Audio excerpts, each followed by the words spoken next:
आज सुरू असलेल्या महानगरपालिकेच्या निवडणुकीमध्ये मार्कर पेनची शाई ही पुसले जात आहे, अशा प्रकारे मोठ्या प्रमाणात एक संभ्रम पसरवला जात आहे।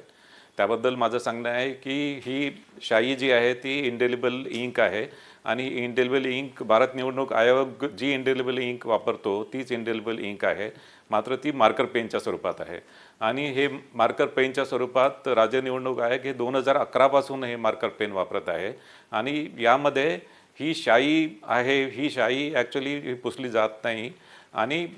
विशेष करून ही शाई एकदा लावल्यानंतर त्याच्यामध्ये एक साधारणतः 12 ते 15 सेकंडमध्ये ती ड्राय होते आणि तितक्या कालावधीमध्ये मतदार हा मतदान केंद्रामध्येच असतो आणि या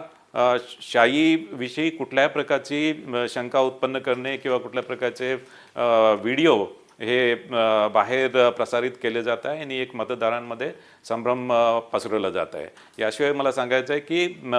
मतदार हा मतदान केंद्रामध्ये आल्यानंतर मतदान प्रतिनिधी असतात, जे उमेदवाराचे मतदान प्रतिनिधी असतात ते मतदाराची ओळख पटवून देतात आणि ते ओळख पटवल्यानंतर त्या मतदाराला मतदान करण्याचा हक्क असतो। त्यांना त्या मतदाराबद्दल काही ऑब्जेक्शन असेल तर ते ऑब्जेक्शन ते प्रिसाइडिंग ऑफिसरकडे नोंदवू शकतात आणि त्या अनुषंगाने त्या मतदाराची चौकशी होते। एखादा मतदार मतदान केल्यानंतर पुन्हा मतदान केंद्रामध्ये आला तर त्या संदर्भात आणि यामध्ये मतदान प्रतिनिधी आणि प्रिसाइडिंग ऑफिसर हे त्या संदर्भात तपासतील आणि त्यांना जर आढळून आला की तोच मतदार पुन्हा मतदान करायला आला तर त्या मतदारावर कारवाई केली जाईल।